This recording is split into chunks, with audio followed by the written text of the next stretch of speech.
العمال دول بيقوموا بعملهم على أكمل وجه، ولا واحد فيهم بيرتكب خطأ في شغله، وده بسبب المهارة اللي عندهم. ومن كتر الممارسة امتلكوا مواهب وأفكار عديدة تساعدهم في شغلهم.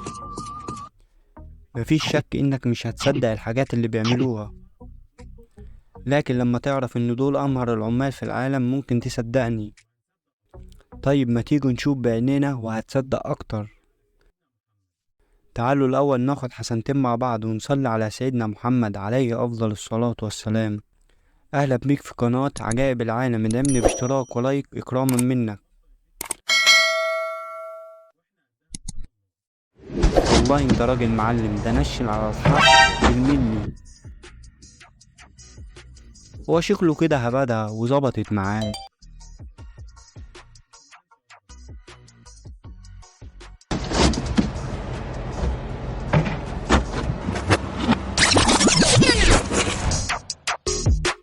احنا هنستغنى عن اللوح التزلج ونستخدم الكوريك بعد كده. الراجل ده كان نفسه يطلع لعيب كرة سلة قد الدنيا، بس يا خسارة طلع لعيب بطيخ قد الدنيا برضه.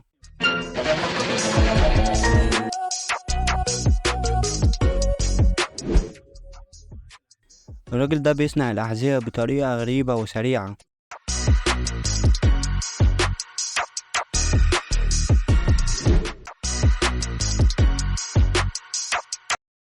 مش كل اللي مسك دركسيون بقى سواق، ده باين شارب حتة ب50.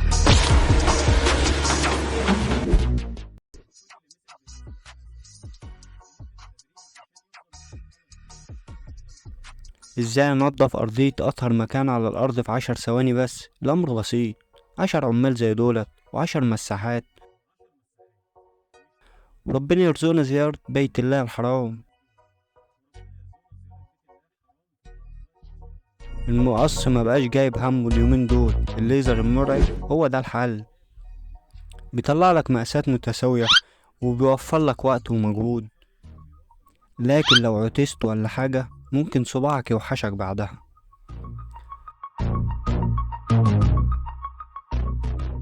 نفسي منشن لصاحبي اللي بيشتكي من شغله، علشان لما يشوف الناس دي وهي شغالة هيعرف ان الله حق.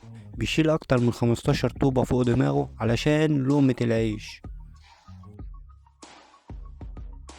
دول بقى ناس محترفين في صناعة الخبز، بيقطعوا العجين بطريقة احترافية وبكميات متساوية كمان. اوعى تفكر انها سهلة، احنا اخرنا نتفرج عليهم بس. الراجل ده بقى ما شفتش زيه، متراكم عليه الشغل من 50 سنة فاتوا. راجل مجتهد ومحترف وقرر انه يخلص الورق في كام دقيقة بس.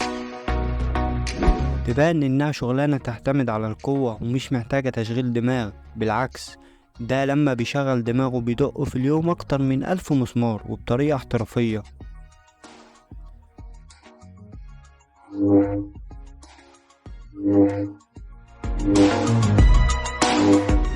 لما يكون راجل كبير ومطلوب منه يشيل كل الاطارات دي لوحده، يبقى لازم يشغل دماغه علشان ما تتعبش.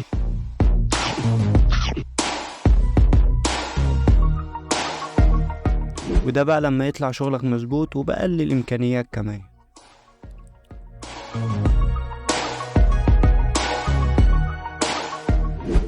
انا لو جبت النقاش ده يشتغل في شقتي النهارده هتجوز بكره. يا لو كل صناعية زيك كده.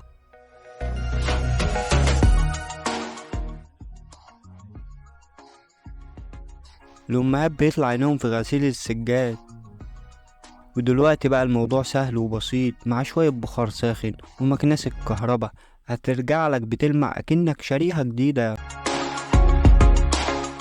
المادة دي بتنشف بسرعة كده ازاي؟ هما تقريبا بيستخدموها بديلا للسيراميك او بتتحط فوق السيراميك نفسه.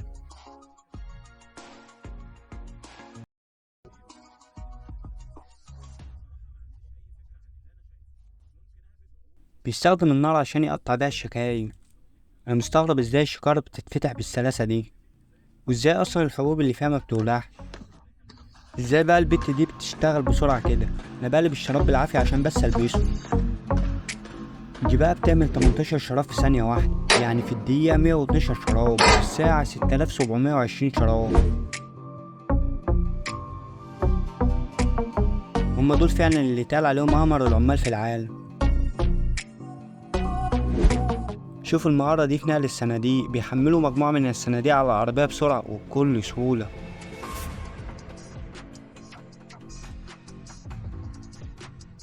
فطلع الأشكال اللي بتتعمل على الكورة بتتعمل بالإيد مش بالمكنة. المطعم ده بقى جايب محترفين في التزلج يشتغلوا فيه. الموضوع ده بيتطلب مهارة كبيرة ولازم تكون متدرب، ودول بقى عندهم المهارة دي، وكمان الأرضية ملهاش أمان. يبقى دول فعلا اللي يتقال عليهم أمهر العمال في العالم. البت دي بتعبي الصابون بطريقة محترفة وسريعة جدا.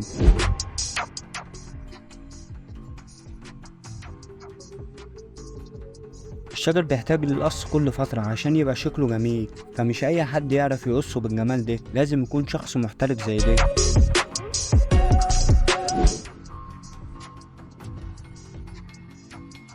ده بقى أكتر طباخ موفر في العالم، يكفى إنه هيمشي من عندك وسايب لك الحالة الأنضف من الأول بكتير.